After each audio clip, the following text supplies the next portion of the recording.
first of like our main, the main important in like scientific cultivation of potato is the seed. So now we have to have a quality seed. Either like if we don't have access to breeder seed or but now CPRI has come up with a cheap and efficient way of multiplication of seed also. We call it apical rooted cutting, which is affordable by farmers. If anybody is interested, like later on we can have an interaction and discussion on that. And like first off, we have to have a quality seed for the better agriculture production, right? Then after that, then we have to follow scientific method of cultivations. Mostly in Northeast India, it is by choice or by default we are organic. We don't put much of the chemicals or any of the fertilizer to a plant. But it might be surprising that like if I follow the scientific way of cultivations of potato, the yield could be double, could be triple. But in the same time, we have to see what we are doing to our nature. So like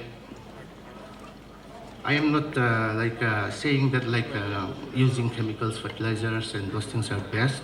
In the same time, I am not advocating pure organic also as well, because like for organic cultivations, we need to have a certificate agency, and then there are so many formalities like we have to follow, right?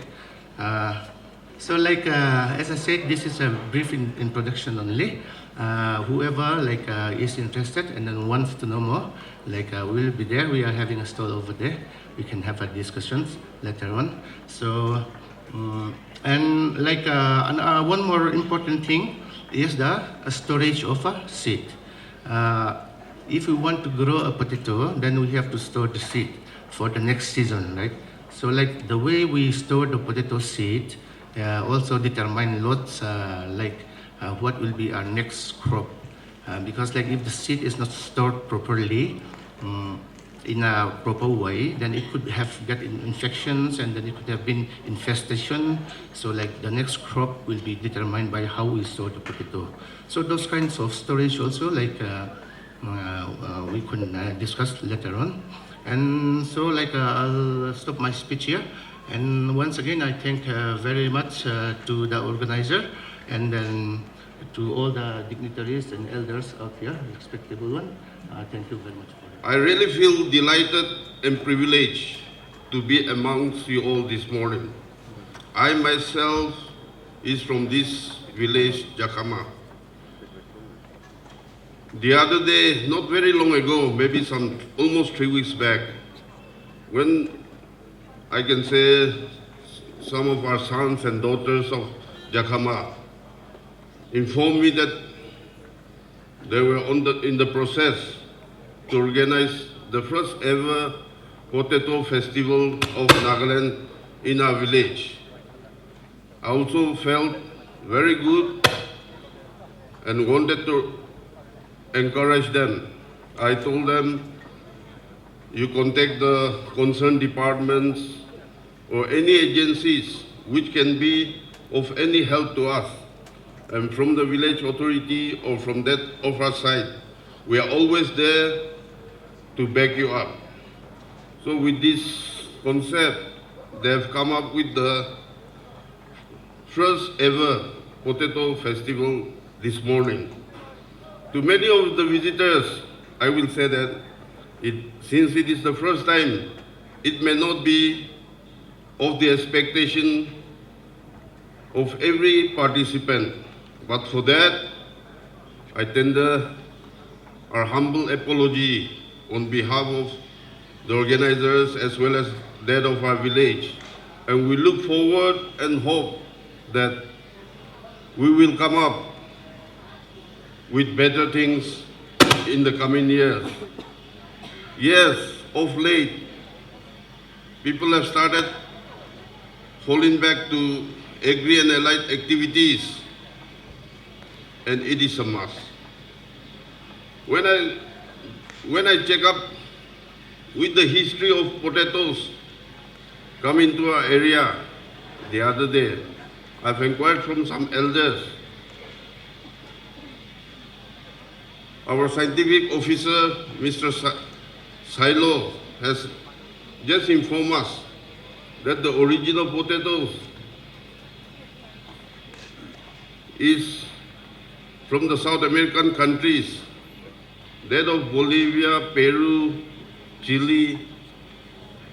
I too remember that they grow up in the high hills of the Andes. So out here also, when I inquired, I heard like maybe the Britishers brought it, but as for Jakama area, I was informed that it was the Nepalese, the woodcutters or the timber sawyers. They were the ones who brought these potatoes in this part of our country. So as I grew up from this village, I saw an experience that every household used to grow potatoes in the paddy fields, and they harvest it just before plantation of paddy.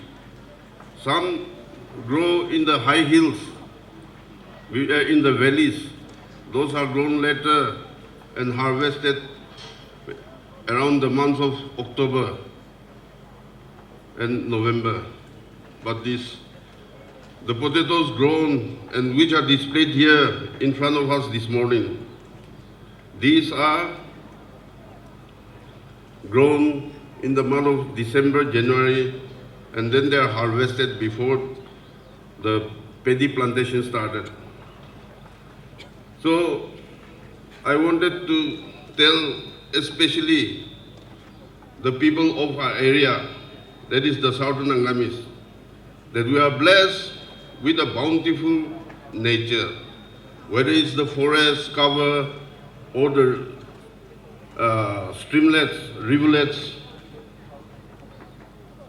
Our area starting from Pesama up to Kusama, we are blessed with 6 perennial streams.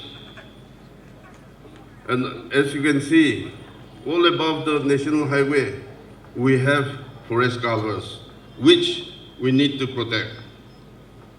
So, this morning, I wanted to challenge each and every one, especially our people from Southern Angami areas. Let us go back to our roots. When I say our roots, our economy, our sustenance is agro-based. But we are neglecting this cultivation now. Everybody wants a white job, white colored job, which is impossible. No government in the world will be able to provide a white collar job that is a government employment to each and every one of us. But I wanted to share and challenge each and every one that even if we get a small government job, that is not enough to sustain our families.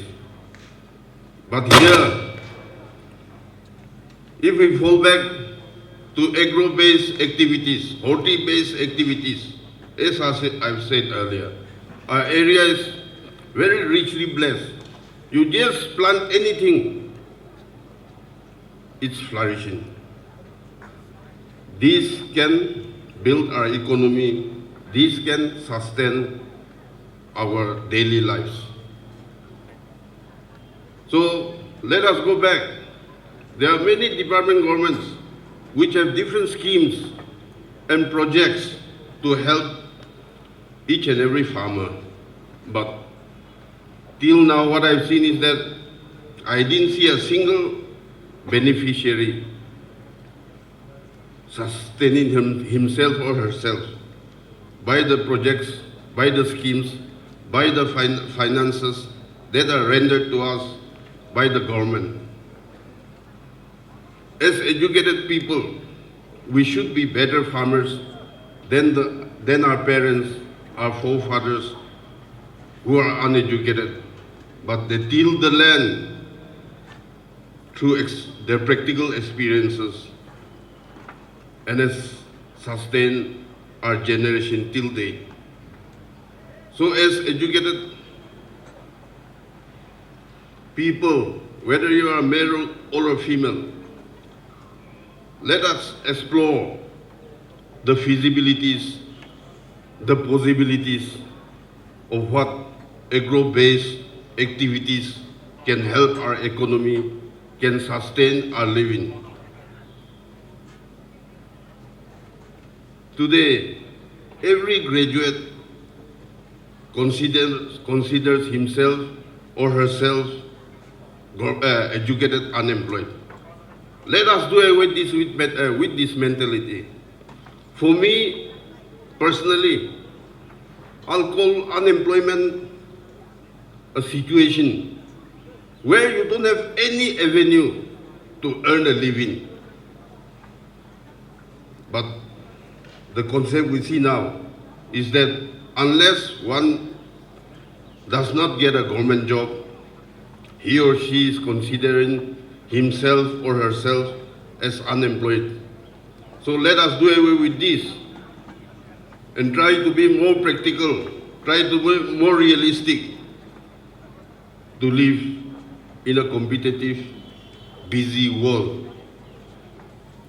I'm sure that with this exposure of holding this festival today will open many eyes of our area to explore and take the maximum benefit of getting engaged in agro-based activities. The first potato festival, Nagaland, open.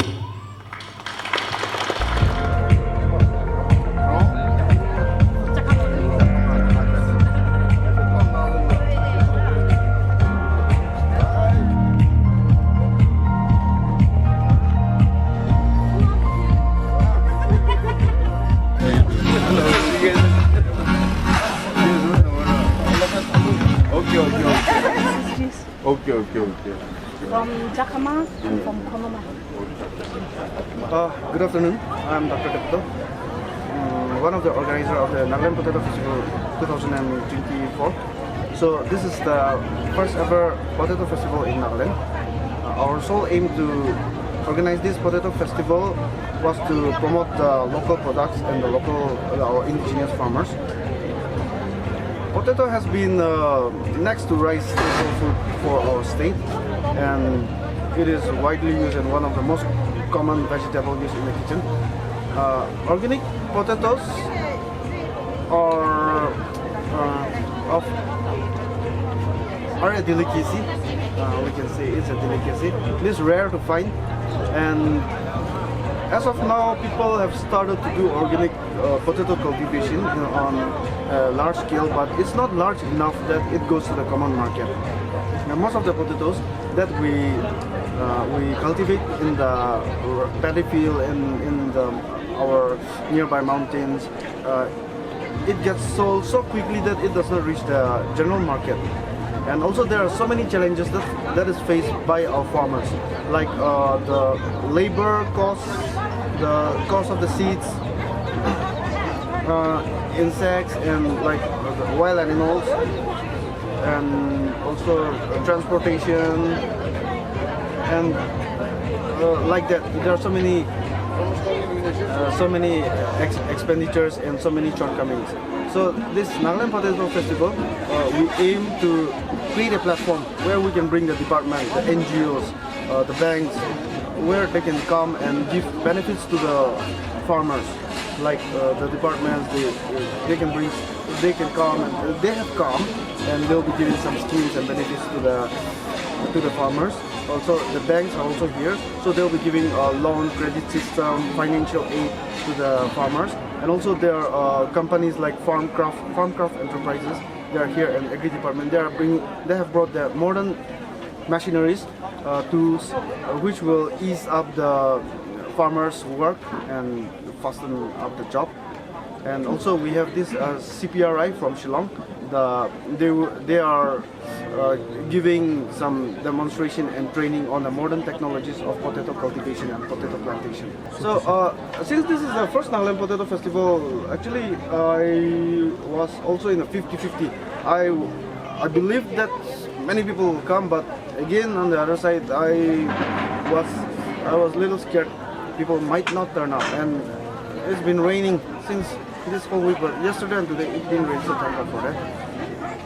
And yes, the turnout is good. I think it's very good for first potato festival. I think it is very nice, and we are hoping for a better turnout in the coming days. Hello, good afternoon. My name is Vicky Hezokulnu from St. Joseph's College, Jakama.